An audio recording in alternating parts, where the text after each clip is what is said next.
Welcome to Daily Scripture Reading. I do not own the rights to this music.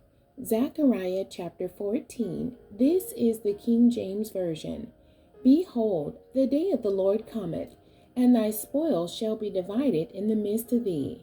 For I will gather all nations against Jerusalem to battle, and the city shall be taken, and the houses rifled, and the women ravished. And half of the city shall go forth into captivity, and the residue of the people shall not be cut off from the city. Then shall the Lord go forth and fight against those nations, as when he fought in the day of battle. And his feet shall stand in that day upon the Mount of Olives, which is before Jerusalem on the east. And the Mount of Olives shall cleave in the midst thereof toward the east and toward the west. And there shall be a very great valley, and half of the mountain shall remove toward the north, and half of it toward the south. And ye shall flee to the valley of the mountains, for the valley of the mountains shall reach unto Azal. Yea, ye shall flee, like as ye fled from before the earthquake in the days of Uzziah, king of Judah. And the Lord my God shall come, and all the saints with thee. And it shall come to pass in that day that the light shall not be clear nor dark, but it shall be one day which shall be known to the Lord, not day nor night. But it shall come to pass that at evening time it shall be light. And it shall be in that day that living water shall go out from Jerusalem, half of them toward the former sea, and half of them toward the hinder sea.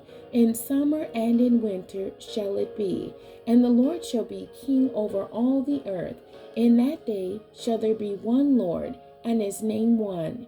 All the land shall be turned as a plain from Geba to Rimmon, south of Jerusalem, and it shall be lifted up, and inhabited in her place, from Benjamin's gate unto the place of the first gate, unto the corner gate, and from the tower of Hananel unto the king's wine presses.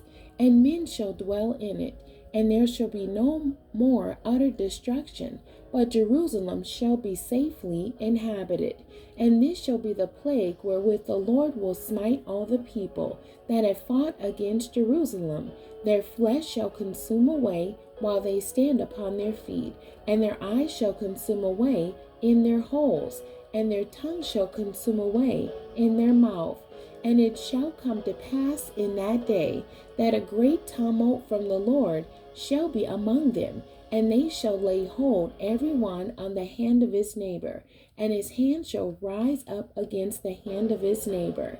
And Judah also shall fight at Jerusalem, and the wealth of all the heathen round about shall be gathered together, gold and silver and apparel in great abundance. And so shall be the plague of the house, of the horse, of the mule, of the camel, and of the ass, and of all the beasts that shall be in these tents, as this plague. And it shall come to pass that every one that is left of all the nations which came against Jerusalem shall even go up from year to year to worship the King, the Lord of hosts, and to keep the Feast of Tabernacles. And it shall be that whoso will not come up of all the families of the earth unto Jerusalem to worship the King, the Lord of hosts, even upon them shall be no rain. And if the family of Egypt go not up, and come not, that have no rain, there shall be the plague wherewith the Lord will smite the heathen that come not up to keep the Feast of Tabernacles. This shall be the punishment of Egypt, and the punishment of all nations that come not up to keep the Feast of Tabernacles. In that day shall there be upon the bells of the horses holiness unto the Lord, and the pots in the Lord's house shall be like the bowls before the altar.